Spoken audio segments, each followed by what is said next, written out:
How to increase Wi-Fi speed on Android. Increasing Wi-Fi speed on Android is quite easy and simple.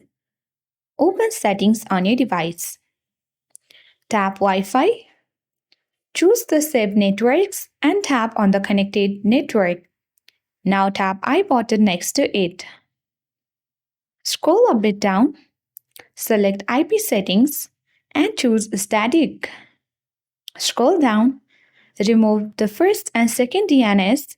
Now you need to choose the Google DNS server. To find your Google DNS server, open a browser. Tap on the search bar at the top of the screen and search for Google Public DNS.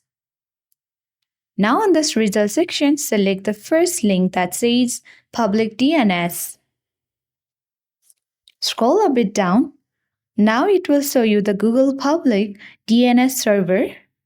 Now you have to remember this both of the IP address or DNS servers and go to the same Wi-Fi page.